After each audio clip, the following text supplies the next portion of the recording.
A few Star Wars fans think they spotted Sabine Wren in the new Mandalorian trailer. I don't think this is Sabine, I think it's a new random Mandalorian. If she were to be in the trailer, they would have made it obvious. Just think back to the Mandalorian Season 2 trailer. We all thought Sasha Banks was Sabine. She ended up being a night owl called Cosco Reeves. This is not Sabine. I mean, sure, she has the purple helmet, but I think we're arbitrarily drawing connections. For such a huge appearance, she would not appear in the trailer like this, just as a background character. She's a random new Mandalorian who we haven't met yet. Not to draw too many comparisons to the Season 2 trailer, but we didn't see Bo-Katan, Luke, or Ahsoka in any of them. They weren't in the trailers or TV spots, they were saved for the episodes themselves, and I think Sabine Wren is another case of this. I do think she's going to appear in Mando before Ahsoka though. It only makes sense, and I do think The Mandalorian Season 3 is going to be the launching platform for Ahsoka and Skeleton Crew, so I do think we're going to see her first in Mando. The visor is the same, the purpley dark red top and light grey section below the eyes. It's also worth noting that both characters are female Mandalorians, but I don't think it's Sabine. The clothing of this new female Mando is too generic, it's too grey, whereas Sabine is creative, she's colourful, and of course she's a graffiti artist, so she wouldn't appear this dull. And I'm not trying to diss on this new Mando, but her showing up randomly in a brief frame of Navarro when the Mandalorians are taking on the pirates seems very random. I don't think this is Sabine. I could be wrong though, this could have been a quaint way to put her in without many people noticing. As I say guys, Sabine is too big of a character, they wouldn't put her in a blink and you'll miss it scene like this, and if you look closely, this person's armour is 100% blue, a bluish grey. Sabine would be way more colourful, especially given this is Dave Filoni's opportunity to bring her into live action. When she does appear, she's going to look magnificent, and she of course is being played by Natasha Liu Bordizzo. I do think she will appear in Mando before Ahsoka. We're going to Mandalore, seeing the unification of the tribes, and we could get a very special moment of a live-action Sabine reuniting with Bo-Katan. That'd be amazing. Sabine was the person who won the Darksaber from Gar Saxon in Rebels before handing it to Bo-Katan, who lost it to Moff Gideon, so there's a shared history there. And a lingering question,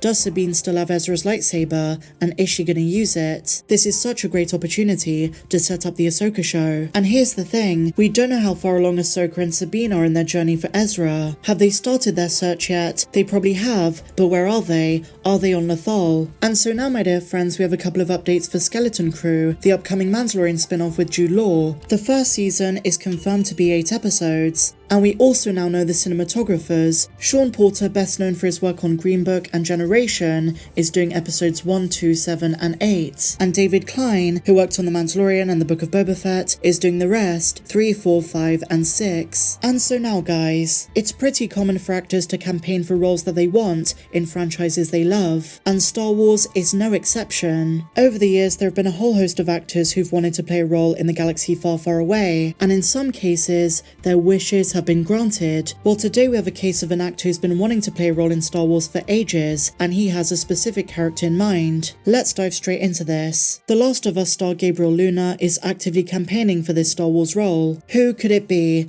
Let's find out. Gabriel Luna has starred in a couple of the biggest franchises in the world, from playing Marvel superhero Ghost Rider on the TV series Agents of S.H.I.E.L.D. to his role as an advanced killing machine in the movie Terminator Dark Fate. But now Luna, who currently stars in The Last of Us as Tommy, is shooting his shot and asking for an opportunity to star in another massive franchise, Star Wars. During a recent interview on The Last of Pods, Luna revealed that he wants to be in a Star Wars project so badly. A few years ago, he even wrote a letter to Lucasfilm executive producer Dave Filoni to let him know how interested he is. Here's what he said, quote, "I wrote a letter to Dave a while back, and it's a dream of mine.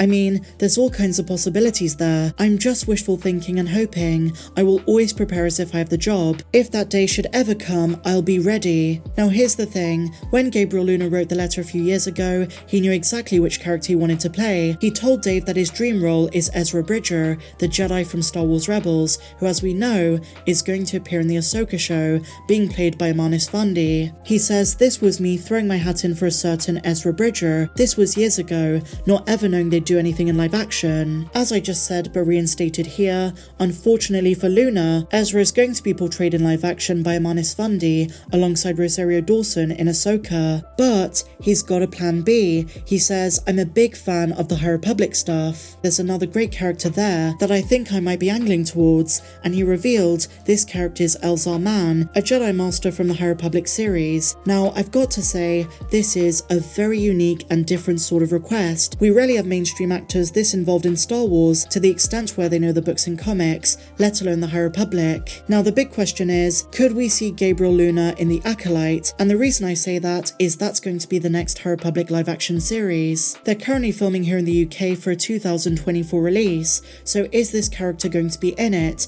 And if not, could he appear in one of the feature films? As we spoke about the other day, Damon Lindelof and Charmin Obaid-Chinoy have the 2025 Star Wars movie. We don't know what that's going to be about. It could be High Republic. There are rumours that it is going to be sequel-based, but you never know. Kathleen Kennedy said she wants more of the High Republic, so Leslie Headland's The Acolyte might just be the start. Now, even though Gabriel Luna didn't get his dream role as Ezra, hopefully he does get this one, if Elzar Mann is going to come into live action. Elzar Mann is relatively interesting. He was a controversial Jedi because he had an unorthodox approach to being a Jedi Master. For his time, he had a very different view of the Force. I'm not going to get too deep into it, but his good friend Avar Kriss described him as a tinkerer. He enjoyed using many different Force abilities, and never the same one twice. A bit similar to Qui-Gon, but still very unique. He was trying to understand the will of the Force, rather than sticking to the orthodoxy of the Jedi Order. But he was a bit more reckless. He loved experimenting with different Force abilities, even recovering some, which were believed to be extinct. Here's to hoping that Luna does get his wish to wield a lightsaber sometime in his career, especially considering that his latest project, The Last of Us, drew 4.7 million viewers on Sunday night during its premiere episode. There's an actor who knows how to pick his projects, and now that he knows Pedro Pascal, maybe the Din Djarin actor can put in a good word. And so now, my dear friends, some great news for the Book of Boba Fett. 2 episodes, From the Desert Comes a Stranger, and In the Name of Honor, the season finale, are both being nominated for Visual Effects Society Awards. This is huge. So what is the nomination for? Well, in the case of From the Desert Comes a Stranger, which was the Luke and Grogu episode, the one that also introduced Cad Bane into live action, that is for the portrayal of Luke, the visual effects of it. They're calling it Luke-alike. As we know, they started this in the Mandalorian season 2 finale, but the deepfake algorithm that they used just got better for the Book of Boba Fett. I mean, sure, some fans didn't like it, some said the voice was a bit off and robotic, but it was still very impressive for what they can do with that, and it's only going to keep getting better. And with rumours that they might do the same with Harrison Ford for Han Solo, Luke Skywalker in The Mandalorian and the Book of Boba Fett was an amazing start, so I do think it deserves that award, but it is being nominated amongst hundreds of others. So in the name of honour, the award is for Mos Espa, the visual effects of the town. As we know, the Rancor scene was impressive, the battle against the Pikes, the whole thing was visually very spectacular. We've got to remember that so many people behind the scenes